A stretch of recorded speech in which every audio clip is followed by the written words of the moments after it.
Hello, hello to all of you listeners. What a rush it would be to be charitable, an outstanding advocate for others, a best-selling published author, and more, right? Well, that's the focus of the podcast today, as the Business of Life Masterclass episode is all about being a hugely good person, making profound impact with not a lot of loud fanfare or tons of attention needed. Hi again, everyone. It's Debbie Lundberg, performance coach, remote work rockstar author, and the founder and CEO of Presenting Powerfully. Barb Zant here, media sales leader and founder of the brand and blog, The Stay at Work Mom. So this combined focus as our topic has me very excited, Debbie. Who is this subtle, humble, and high impact leader we have with us for our listeners today? All right, Barb. Our guest is someone who believes that we all have the ability to make a difference and that everyone should.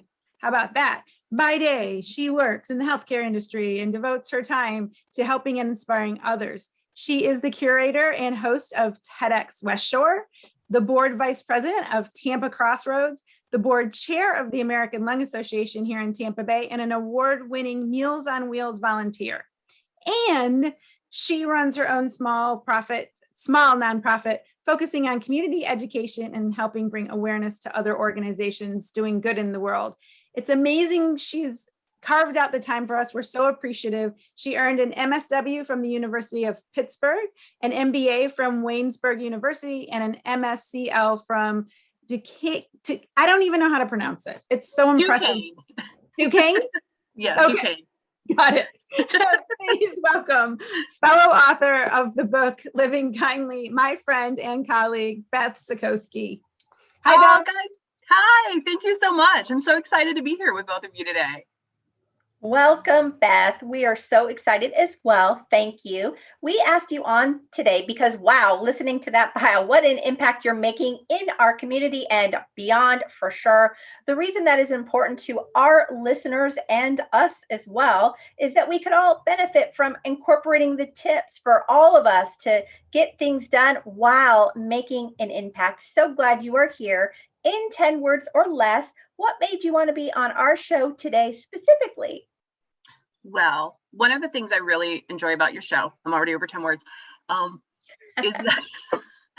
is that it is a consumable positivity, right? It's not like a 3-hour podcast. It's so you can hold it in your hands and consume it. And that's such a beautiful thing.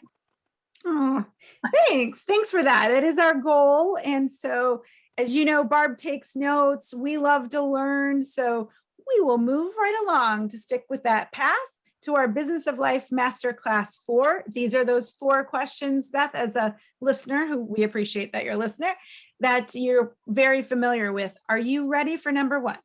I'm ready. All right. What time do you get up in the morning, and what is your daily routine to get your day started right? I'm usually up between 5:30 and 6:30. 5:30 if it's not raining, and I take my beasties out for their morning walk. The rest of their day goes better that way. And I use that time to really take in the outdoors, the neighborhood, the silence, and to really think about what are those things that I need to accomplish that day, without, spending too much time on, worrying about what the day might bring. All right. Good start, as you said, for those you and your beasties, as we were talking about animals before the show started the recording. All right, thanks, Beth. Number 2, with that great 5:30 to 6:30 start, what's something other than that you believe if other people would do would set them up for additional success? In other words, what's that extra oomph that you do? Mm-hmm. When I think about that extra oomph, I know for me is I take time every single morning. It might not always feel like it, while I'm buzzing around the house, trying to get out the door, just to remember to take care of all the other thhave that are in my life in the morning. So before you leave, you got to feed the dog, you have to feed the cat. If you're me, you have to feed the chickens. Taking those moments to remember that you're the caregiver And it's sometimes very humbling that all of these little things depend on you. So I find that to be something to be like a little bit of oomph and remind me sometimes of why I do all the things that I do. Sounds very centering. Yeah. Yes.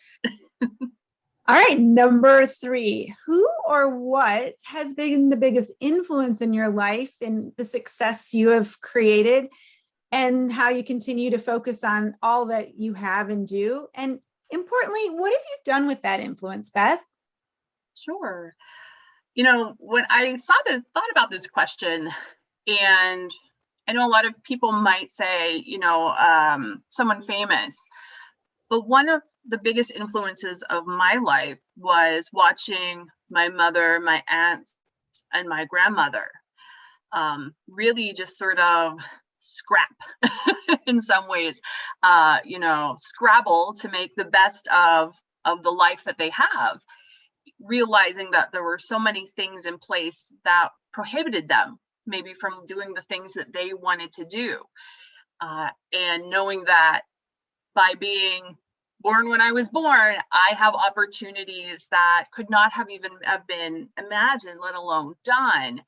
But also to watch them as they've gotten older. My grandmother's passed on, but to watch my mom and my aunts and to see what they've done with the opportunities that are now available to them, and to watch whether they choose to step out of, those structures, that fear that holds us all back, or, do they stay in that comfortable place that maybe doesn't meet all their needs, or but it's okay, and this is how things are. For me, that's a big influence, watching that sort of struggle play out as you grow up and mature and become more cognizant of, the forces that are controlling your life. For me, that meant that I had all this opportunity, and I really can't waste a drop of it. If there's something out there that I can do to honor those struggles that came before me, I'm going to do that. And you certainly do. And what an observation and an ability to perceive that at a young age and carry that through. Wow. Oh, so thank you. All right. A little turn on number 4, as you may remember. So while our series and ultimately the masterclass focus on the positive, absolutely, and how to move forward in life, we've also learned that some things hold us back. Is there anything, Beth, that you've experienced that you encourage our listeners to stop doing in order to move forward? Just one, right? I was going to go the easy route with this and tell people to stop saying that they're busy, because busy is a word that no one's allowed to use around me, because that's just like it's a generic, terrible word. It's like saying nice. Yeah, it doesn't mean anything. But when I really thought about it, and one of the things that I know I, as a person, had to overcome really to be more successful professionally, personally, socially, is really to think about the role that things like shame and guilt play in people's lives. So, shame and guilt, those are emotions of control. Those are emotions pushed on you by someone else, whether you know it or not. And they are meant to control you, meant to make you respond in a certain way or not respond at all. And for folks to recognize, those feelings, you're allowed to feel them sometimes, but to recognize that they're happening and why. And if you're not actively choosing to be the person causing the shame or the guilt, like, why are you letting that stop you? Funnily enough, earlier today, I literally had the same conversation randomly, which is part of why I thought I'd bring it up. A friend of mine has a great opportunity, and she said, "Don't tell anyone. I don't want anyone to get mad at me. I have this. I don't know what to do, but I like my boss, and I just don't want her to be angry." And I'm like, "No, that's some sort of shame or guilt complex that you're experiencing. And if she really cared about you, she'd be so excited for you." And that idea of loyalty in the workplace is based out of guilt and shame, that you owe someone else something when you don't. You do your 8 hours a day. You're working that equation every single day. So I think that holds a lot of people back from maybe taking whatever that next step is across the board.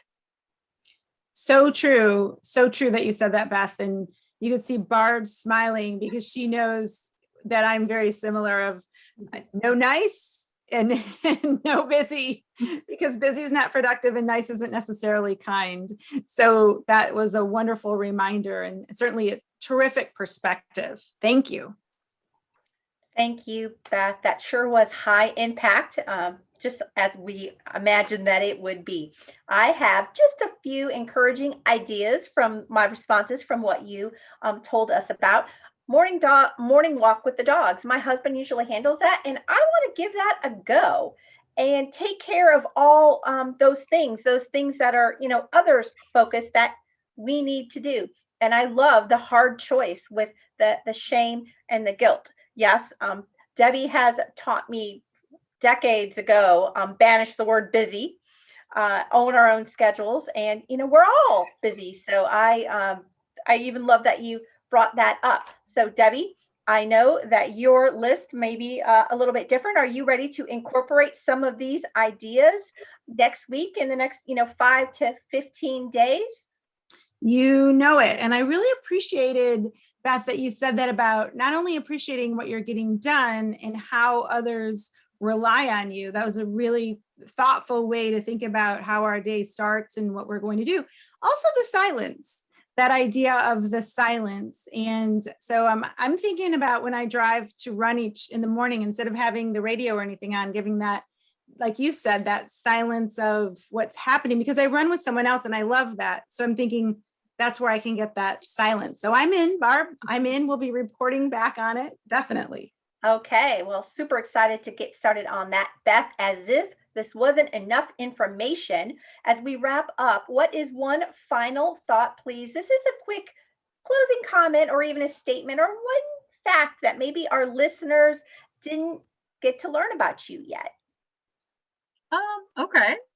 When I think of like a quick closing thought is, we all have more time than we think. I think so often the underlying of some of these comments that we've made today is that, there's time there. There's time there to do things in your community. There's time there to work on yourself. There's time there to have that moment of silence, that moment of reflection. There's time there to recognize it's just all a matter of choice as to how you use that time. And I think if folks really thought about how much time they really have, they could also be doing a lot of really amazing things in the world. Agreed. Thank you so much, Beth. So please now, listeners, you can get and or stay connected with Beth Socoski on all social media under her name, or TEDx Westshore, or the Socoski Foundation, as we mentioned earlier. And TEDx Westshore is October 29th. And then what the TEDx Westshore Women is coming up early December. So you can check out all of that Beth has created for all of us to have inspiration. Similarly, you can follow Barb and me on Instagram at the Business of Life Masterclass, as well as on Facebook there. The Stay at Work Mom for Barb, and I'm Debbie Lundberg pretty much everywhere. So hopefully you enjoy this positivity with purpose with Beth. And if you did and you feel we deserve it, which we know Beth does, please rate us 5 stars. We are committed to bringing you these supportive and caring guests like Beth to share their insights. So stay tuned for our follow-through show in 5 to 15 days about how Debbie and I did implementing Beth's ideas. Thank you for joining us for this episode of the Business of Life Masterclass, the podcast for successful people embracing every chance to accomplish and experience all you can in business and in life. Listen, choose, do. Thank you. Thank you.